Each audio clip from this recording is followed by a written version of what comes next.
ఈ మెసేజేనండి మన దేశానికి స్వతంత్రాన్ని తీసుకుని రావటంలో కీలక పాత్ర పోషించి దేశ ప్రజలందరినీ ఒక్కటి చేసి దేశం కోసం పోరాడిన వారిలో మొదటి స్థానంలో ఉన్న ఎవరిని మనం అందరం కూడా పిలుచుకునే జాతిపిత మహాత్మా గాంధీ గారికి స్ఫూర్తినిచ్చిన, ఆయనకు ఊపిరి పోసినటువంటి ప్రసంగం ఏదన్నా ఉందంటే ఈ కొండ మీద ప్రసంగం అని ఆయన స్వయంగా రాసుకున్నాడు పుస్తకంలో. ఇందులో ఉన్న మాటలు ఏంటంటే గాంధీ గారికి స్వతంత్రం తీసుకురావడానికి స్ఫూర్తినిచ్చింది.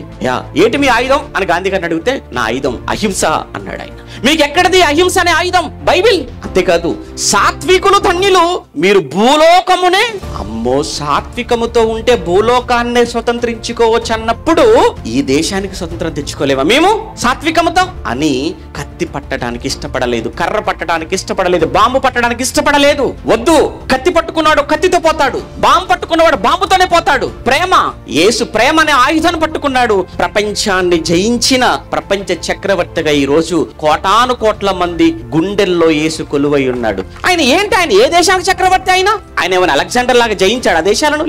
లేదా బబులోను చక్రవర్తి నెబుకద్నెజర్ లాగా ఏమైనా జయించాడా? కాదే. రోమా చక్రవర్తుల్లాగా రాజ్యాల మీదకి యుద్ధానికి వెళ్ళి ఏమైనా జయించాడా? కాదే. యేసు పట్టుకుంది ప్రేమ అనేటువంటి ఆయుధం. ఆ ప్రేమతోనండి అందరినీ గెలుచుకున్నాడు.